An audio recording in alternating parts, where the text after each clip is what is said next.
parlant de ce sujet, je pense que dans un État responsable, dans une administration responsable, il y a des ministres quand même qui devraient démissionner. En premier, le ministre de la Justice, garde des Sceaux et des droits de l'homme, Charles Wright. Parce que M. Charles Wright... qui allait humilier les gens à la maison centrale, lui, ça aussi, il ne faut pas l'occulter. Il nous a vendu des rêves qui n'ont pas été réalisés. Dans un établissement pénitentiaire où des dizaines de caméras seraient installées et qui ne puissent pas nous permettre d'avoir des informations en temps réel sur ce genre d'événements. C'est pas une dizaine, il faut dire 60. Je dis des dizaines de façon caméras. Claire. D'accord, on nous avait parlé de 60. Il y en a qui disent qu'il y a que 4 qui fonctionnent. 52 ne fonctionnent pas. Oui, 52. Là-dessus, cette semaine, il était chez nous. Bien, d'accord. Cette défaillance décélée. D'accord. Cette défaillance décelée au niveau de cet établissement pénitentiaire devrait l'amener en toute humilité à démissionner. C'est ça un homme responsable. Et au-delà de lui, il y a quand même des questions de sécurité et de défense qui ont été remises en cause. Donc ces intéressés également devaient revoir sur leur copie pour dire pour l'honneur, il faut que je parte. Maintenant, les conséquences... mais après, le président les a salués. Moi, je ne suis pas d'accord que Charles doit démissionner. Je voudrais qu'on me revienne à respecter. D'accord, il n'y a pas de problème. C'est votre avis. D'accord, vous avez le temps de répliquer. Je a raté sa mission. Il a raté une bonne partie de sa mission. Alors, quand même, il est allé humilier les gens à la maison centrale, des pères de famille. Ils ont filmé ça et ça s'est retrouvé sur les réseaux sociaux. C'est quand même inadmissible cette situation. Aujourd'hui, il faut... Voilà, il faudrait la deuxième édition du tournoi qui se prépare et même un concert à la maison centrale. Il faudrait pour assurer même poste de responsabilité au sein de l'administration qu'on ait quand même les b.a.-ba du fonctionnement de la science administrative. La gestion, c'est extrêmement important. Lorsqu'un agent public a failli à ses obligations professionnelles, il y a quand même le statut des agents publics de l'État qui régit à la fois les fonctionnaires et les contracteurs de l'État qui définit en certaines de ses dispositions des sanctions disciplinaires qu'on peut prendre contre un agent qui a failli. Sûr. Donc on n'a pas besoin d'aller crier sur quelqu'un publiquement. Et filmer. L'humilier d'ailleurs. Voilà, c'était de l'humiliation. C'est extrêmement grave. Maintenant, sur le sujet, il y a quand même des violations de droits de l'homme.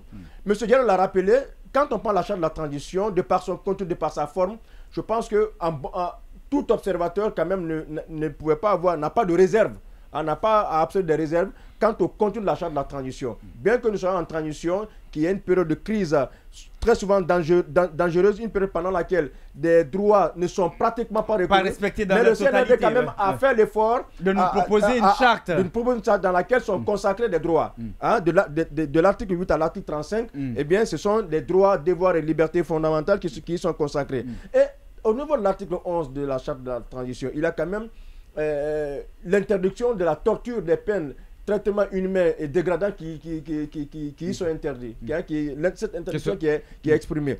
L'article 14, parce que là, il y a la question d'aller s'attaquer à des personnes qui n'ont pas participé. En tout cas, leur participation n'est pas encore avérée de cette situation qui se passe sur le 4 est une injustice totale. Pourquoi? Parce que la peine est personnelle. La peine est comme l'autre dit, la responsabilité pénale est personnelle. Donc, cela est exprimé clairement dans la charte. Sur les perquisitions, il faut quand même qu'on s'interroge sur l'étendue. Il y a quand même des violations de droits de l'homme, mais quelle ampleur ces violations sont en train de passer là. C'est important, c'est ce que vous évoquez là. Pourquoi? Parce qu'au lendemain de ces événements, nous avons quand même le procureur général Yamoussa Konté qui a fait injonction au procureur militaire du tribunal de première instance permanent militaire d'engager une enquête contre des Coplan et Si sur ces événements-là. Maintenant, moi je pose la question de savoir qui en réalité est en train de conduire ces perquisitions-là. Est-ce que c'est le parquet militaire? C'est une grosse question. Parce que le parquet civil, on se pose la question d'autant plus que la question sur la nature même des infractions. Justement, c'est pourquoi quand on suit quelques témoignages de certains parents, des personnes arrêtées, en fait, vous-même vous posez justement cette question. Soit on vous dit, il quittait un baptême, il rentrait, ils l'ont arrêté, on lui a dit qu'il a un état d'arrestation, et il dit pourquoi il y a eu altercation, un autre pick-up est venu. Bref, on ne sait pas qui est derrière un peu. Il y a quand même un flou total. Ça, c'est inquiétant. Pour ce qui est des arrestations, après, moi, pour des fins d'enquête, lorsqu'on doute, par exemple, sur des gens, on peut quand même les interpeller. Mais la forme de l'interpellation aussi, justement, on doit se questionner sur la forme à prendre pour interpeller. Donc, en gros, aujourd'hui, il y a tout un... Il y a des questions qu'on se pose sur cette situation floue qui pourrait ternir l'image de la transition qui est d'ailleurs écorchée. Et l'autre chose encore sur laquelle je voudrais revenir, il faudrait que nos autorités fassent très attention. Il y a quand même, à voir cette opération conduite par ce commando-là, il y a quand même la question sécuritaire, la question de la défense de l'intégrité du territoire qui est mise en jeu. Mais il faut la conduire avec une grande intelligence pour ne pas que nous tombions dans du communautarisme. Pourquoi? Parce qu'aujourd'hui, à écouter un peu les opinions ça et là, on se rend compte qu'il y a une communauté, on a comme l'impression qu'il y a une communauté qui est visée aujourd'hui. Et il suffit juste de porter le patronyme PIVI aujourd'hui, ou appartenir à la communauté Touma, ou même vivre ces gens-là. Moi, j'ai eu des informations, par exemple, il y a le fils cadet de PIVI qui aurait été tué. Il y a un jeune là de la consommation. Et c'est triste, on a vu la photo. Les gars sont venus, il était assis sur la chaise, ils ont été surpris, c'est une évidence. Il était assis sur la chaise et puis il a pris sa balle. Donc, voyez-vous, donc c'est... En tout cas, beaucoup de choses sont passées. C'est quand même inacceptable. Il est important. Voilà. Mais Charles Red, il laisse ça, il va humilier les parents à la maison centrale des gens. C'est quand même compliqué. Quand les gens doivent mourir de cette façon, le ministre de la Justice, à mon avis, s'il doit être intraitable, c'est sur ces questions-là. Mais après, il s'attaque aux pauvres citoyens. Il est ministre de la Justice. C'est triste. Il est ministre de la Justice et des droits de l'homme. Donc, nous voudrions savoir réellement ce qui s'est passé. Mais il faudrait-il que la procédure soit conduite conformément à la loi. Conformément à la loi. Oui, Mfali, on va terminer le tour et puis on vous revient. Oui, allez-y, Omar, sur ce qui s'est passé. Votre avis là-dessus? Alors, ici, moi je pense bien qu'il y a les deux premiers responsables de cette situation. D'abord, c'est le président Doumbouya. Et ensuite, le ministre de la Justice. Mais on ne peut pas tout ramener au président. Non, écoutez, il a nommé des hommes et femmes pour ça. Pourquoi? Oui. Vous allez, si vous mettez. Pourquoi j'ai dit? Il est accommodant. Suivez mon raisonnement. Vous savez pourquoi? Parce que le président Doumbouya, on dit c'est le premier magistrat du pays. Oui, il est au courant de tout. Et c'est lui qui a pris l'engagement de nous conduire à terme ce procès. Parlons du procès d'abord. Parce que ces fugitifs-là, cette évasion, ça ne concerne que ce qui était, s'il faut dire, à la barre en ce qui concerne les événements du 28 septembre. Les gros bonnets. Il a pris l'engagement que tout est mis en œuvre pour que ça se passe dans les meilleures conditions. C'est pourquoi je dis qu'il est le premier responsable. Et ensuite, le ministre de la Justice qui dit avoir travaillé sur un projet, comment le procès va se dérouler en termes sécuritaires, en termes de logistique et en termes même de couverture médiatique, que tout était mis en place pour que le procès ait lieu. Vous savez, on peut reprocher tout à Alpha Condé, mais il a été, s'il faut dire, il a fait une stratégie politico-stratégique en ce qui concerne politico-ethnique, en ce qui concerne ce procès, parce qu'il a compris qu'en allant dans ce procès, il fallait, s'il faut dire, s'attendre à cette interprétation communautaire. Il fallait mettre une certaine communauté sous son dos. Et vu que c'est quelqu'un qui est souvent à la recherche de l'électorat, il fallait chercher à éviter cette frustration. Si vous avez vu aujourd'hui que Maomi parle même de ça, parce que certains vont automatiquement identifier une communauté responsable de cette situation. Ça glissait, hein. Est-ce que tu vois? C'est tout comme. Voilà. Aujourd'hui, on a comme l'impression, les gens, on dit que c'est une sorte de purge contre une communauté. C'est dangereux quand c'est comme ça. Il faut communiquer pour éviter que ça ne vraiment prenne une tournure. Qui nous font croire ça. Oui, mais justement, il y a des actions quand même. Mais justement, et après, ça pose problème.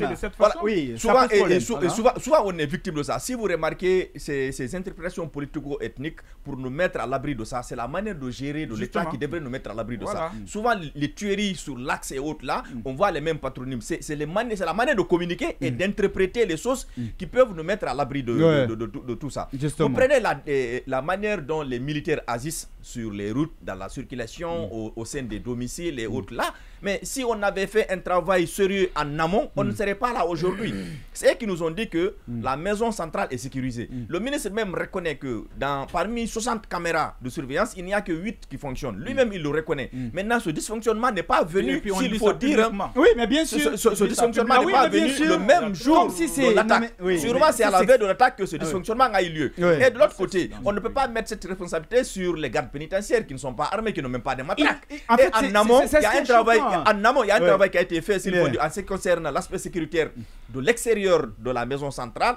Il y a des militaires, il y a des salles de combat, il y a une arme lourde qui est installée au dehors. Mais si on arrive à franchir tout cela, nous on est dans le studio ici, si des malfrats viennent franchir la sécurité, franchir toute cette étape de sécurité nous, on va et rentrer dans le bureau. Mais on fait quoi? À un moment donné, on va rentrer sous la table. À un moment donné, on ne peut pas s'atteler tout de suite. On ne peut pas s'atteler tout de suite. On va se défendre, avec les moyens de bord. Mais si celui qui est en face a une arme, toi tu n'as rien. Mais à un moment, il faut être accommodant au moins pour sauver sa vie. Parce qu'on dit là. Rien ne vaut la vie. Il faut dire leur salaire, ils ont 800 000. Bien, d'accord. Très bien. En tout cas, s'il faut mourir pour ils ont 800 000 après la grève. 800 000, voilà, il faut dire. D'accord, allez-y. Au-delà de 800 000 d'abord. C'est la question sécuritaire.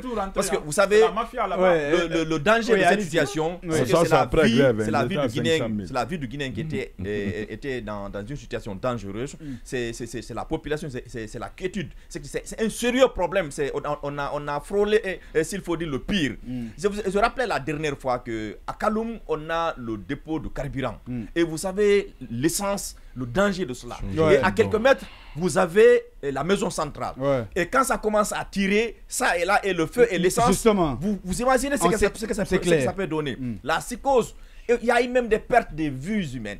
Vous comprenez? On n'a pas besoin de faire d'enquête sérieuse ou longue pour comprendre qui a tiré sur l'ambulance, qui a tiré sur la Fiat, qui a tiré sur le médecin. Est-ce que vous comprenez? Et ici, pendant que le FNDC était là et les autres organisations, l'État nous a montré qu'ils ont vraiment des moyens pour écouter les appels, pour localiser les appels, pour faire l'infiltration et autres là. Mais il faut utiliser les mêmes moyens aujourd'hui pour nous dire qui a de nous dire ici qu'il faut que la population participe. La population peut participer en dénonçant. Mais vous ne pouvez pas venir dénoncer un PV et mettre main sur PV ou s'il faut dire mettre votre vie en danger ou la vie de votre famille en danger. C'est eux qui sont équipés pour ça. C'est eux qui sont formés pour ça.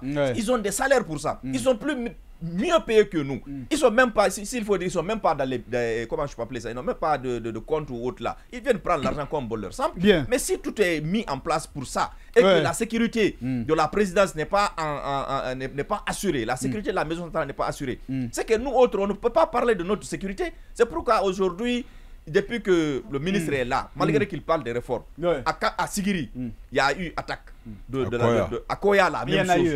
Et ça doit être la 4e fois. Est-ce que vous je crois bien, c'est que le ministre lui-même, il doit soit se réinventer ou, s'il faut dire, et tirer une conclusion de tout ça, c'est-à-dire comprendre que il dit que quand il à un moment donné ça pagaille. C'est quand même oui, mais au fait, pourquoi ça pagaille?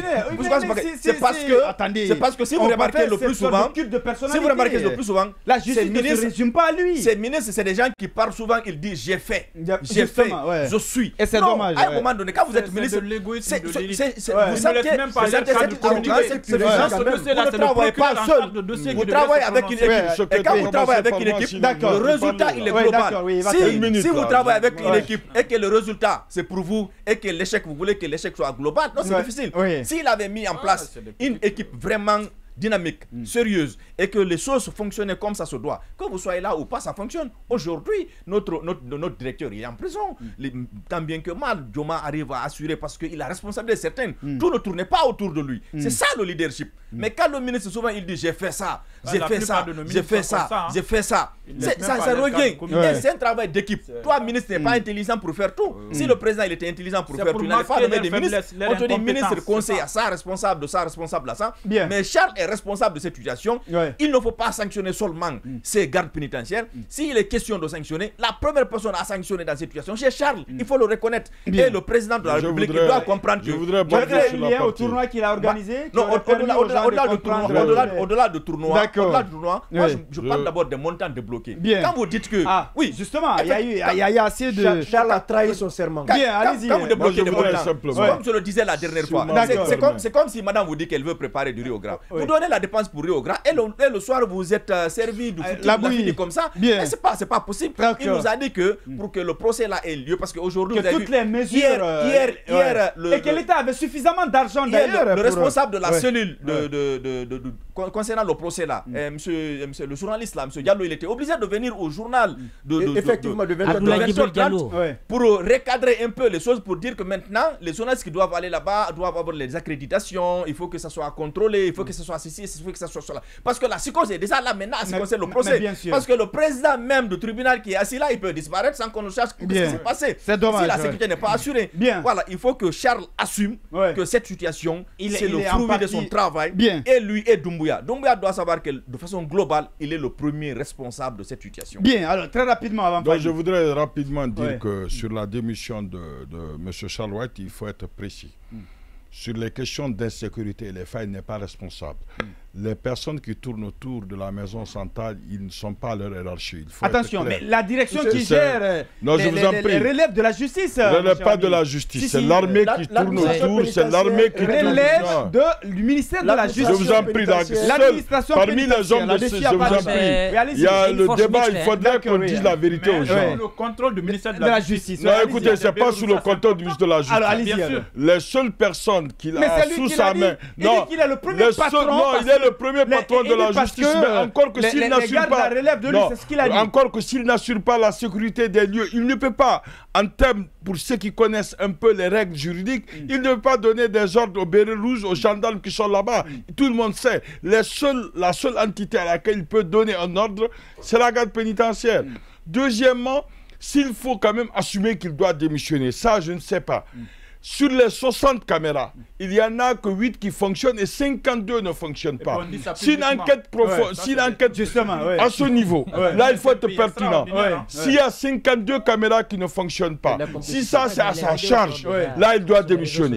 Peut-être que le défaut de ces 52 caméras ont contribué beaucoup plus à la libération de ces gens que ce qui consisterait à dire. Moi, je pense qu'il de ce côté-là, il faut approfondir, creuser l'abcès pour savoir s'il a commis une faute, s'il n'a pas commis une faute. D'accord. Bien, oui, alors, Mfali, avant Maomi, allez-y. Oui, très rapidement. Oui, mais très rapidement quand même. Sur certains points, on va aller la poser. C'est-à-dire qu'aux alentours, quand vous voyez, c'est une force mixte. C'est-à-dire vous avez des gendarmes, vous avez des policiers et autres. Alors, mais ce qu'on ne comprend pas, au-delà, peut-être... parce que certainement vous avez vu des vidéos qui sont devenues une vidéo qu'on va décrypter. Voilà, des vidéos qui... Oui, il y a deux vidéos. Qui mettent à nu, si vous la voulez, première vidéo... D'accord, allez-y.